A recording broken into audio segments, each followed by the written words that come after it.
வணக்கம் உறவுகளே, எல்லாரும் அப்படி நல்ல சும்மா இருக்கிறீங்களா? இன்றைக்கு வந்து கௌரி கிச்சனில் பாயாசம் வீடியோ. சவ்வரிசி பாயாசம் ரெசிபி வந்து என்னுடைய முறையின்படி நான் எப்படி மேக் பண்ணியிருக்கிறேன்றதை இந்த வீடியோவில் இப்போ பார்க்க போகிறோம்.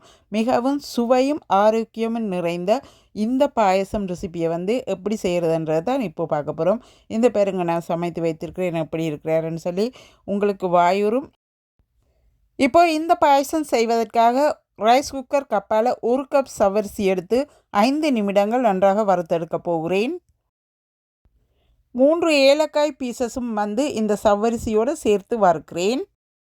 சவ்வரிசி வறுத்து தான் பாயசம் காய்ச்சணும், அப்போ தான் அரிசி வந்து ஒன்றோடு ஒன்று வந்து ஒட்ட மாட்டார். இப்போது வந்து நன்றாக கொதித்திருக்கிற கொதி தண்ணீர் எடுத்து தேவையான அளவுக்கு அரிசிக்குள்ளே சேர்த்து கொள்ளுவோம். ஆக குறைந்தது 4 கப்பாவது சேர்க்க வேணும். தேவை இருந்தால் பிறகும் சேர்த்து கொள்ளலாம். 1/2 டீஸ்பூன் உப்பு சேர்க்கிறேன். கணக்க உப்பு வந்து இனிப்பு சாப்பாட்டுக்கு சேர்க்கக்கூடாது. 1 டீஸ்பூன் நெய் சேர்த்துருக்கிறேன். பசு நெய் சேர்த்துருக்கிறேன். அப்போது தான் வந்து பாயசம் வாசமாகவும் இருப்பார். சவ்வரிசி வந்து சட்டியிலே அடிப்பிடிக்க மாட்டார். இப்போ வந்து அரிசியை நன்றாக அவிய விடுகிறேன். சவ்வரிசி வந்து நன்றாக அவிந்து வர வேணும். அதற்கு பிறகு தான் வந்து பால் சேர்க்க வேணும். 10 நிமிடங்கள் நன்றாக மீடியம் ஹீட்லே குக் பண்ண வேணும். இப்போ வந்து அரிசி வந்து நன்றாக அவிந்துட்டார். இந்த டைமிலே வந்து பசுப்பால் தான் சேர்க்கிறேன். டின்பால், தேங்காய்ப்பால் எதுவென்றாலும் சேர்த்து கொள்ளலாம். 2 டேபிள் ஸ்பூன் ப்ரௌன் சுகர் இப்போ வந்து சேர்க்கிறேன். 2 டேபிள் ஸ்பூன். உங்களுக்கு தேவையாக இருந்தால் நீங்கள் கூட வந்து சுகர் சேர்த்து கொள்ளலாம். 1 டேபிள் ஸ்பூன் சேமியா. குங்குமப்பூ ஒரு பிஞ்ச் அளவு போடுறதுன்னு சொல்கிறது, கையால் கிள்ளி போடுறது. முந்திரிய வத்தல், ஹஜூ நட்ஸ், ஆல்மண்ட் சின்ன பீசஸாக கட் பண்ணிவிட்டு நெய்யில் வதக்கி சேர்த்துருக்கிறேன். இப்போது லோ ஹீட்டிலே 2 நிமிடங்கள் மூடி விடுகிறேன். இப்போது 2 நிமிடங்கள் கழித்து பாயசத்தை ஓப்பன் பண்ணுகிறேன். பாருங்கள் எப்படி இருக்கிறாருன்னு சொல்லி. அந்த மாதிரியே சூப்பராக வந்து ரெடியாக இருக்கிறார் பாயசம் வந்து. இது வந்து கணக்காக இருக்கிறார். நீங்கள் உடனே குடிக்கும்போது அந்த மாதிரி சுவையாக இருப்பார். இப்போ வந்து பாயாசத்தை சுட சுட வந்து ஒரு டிஷ்ஷிலே கிள்ளி விடுறேன். பாருங்க எப்படி இருக்கிறாருண்டு. இந்த பாருங்க எப்படி இருக்கிறாருன்னு சொல்லி.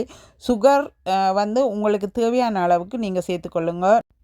இப்போ பாருங்க பாயசம் வந்து எப்படி இருக்கிறாருண்டு. அந்த மாதிரி சூப்பராக ரெடியாகி இருக்கிறார். நீங்களும் இதே மாதிரி செய்து சாப்பிட்டு பாருங்க. அப்போ தான் இந்த பாயசம் வந்து சூப்பராக இருக்கா இல்லையாண்டு உங்களுக்கும் தெரியும். நான் வந்து நிறைய மெத்தடில் வந்து மேக் பண்ணுவேன். இது ஒரு மெத்தட் தான். உங்களுக்கு விருப்பமாக இருந்தால் நீங்களும் இதை ஃபாலோ பண்ணி செய்து சாப்பிட்டு பாருங்கள் எப்படி இருக்கிறாருண்டு. அதற்கு பிறகு எனக்கு கமெண்ட்ஸ் பண்ணுங்கள் எப்படி இருக்கிறாருன்னு சொல்லி. இது வந்து நான் பசுப்பாலே டோட்டலி வந்து குக் பண்ணி இருக்கிறேன். அந்த மாதிரி சூப்பராக இருக்கிறார். உறவுகளே, இந்த பாயாசத்தில் ஏதாவது சந்தேகம் இருந்தால் இந்த பாயாசத்தை இதே மெத்தடில் வந்து நீங்கள் செய்து சாப்பிட்டு பார்த்துட்டு சூப்பராக இருக்கிறாரா இல்லையான்னு சொல்லி எனக்கு கமெண்ட்ஸ் பண்ணணும். ஏன்னு சொல்லிச்சுன்னா ஒரு லேடி வந்து எல்லா சாப்பாட்டையும் சூப்பராக இருக்கிறேன்னு சொல்லி நாங்கள் போடுறோமா, காசு உழைக்கிறதுக்காக போடுறோம் அப்படின்ட்டு. இதில் எனக்கு எந்த ஒரு வருமானமும் வர்றதில்லை. ரெசிபி வீடியோஸ் நான் வந்து யூடியூப் சேனலில் அப்லோட் பண்ணுறது என்னுடைய பொழுதுபோக்குக்காகவும். குக்கிங் வந்து எனக்கு எப்போவுமே ஒரு ஃபேவரேட்டான ஒரு விடயம். குக்கிங் வந்து எல்லாருக்குமே வர மாட்டாது, சிலருக்கு தான் வரும். எதுவுமே அப்படித்தான், எல்லாமே எல்லாருக்கும் வருவது இல்லை. இந்த வீடியோ உங்களுக்கு பிடித்திருந்தால் இந்த வீடியோவுக்கு ஒரு லைக் பண்ணுங்கள்.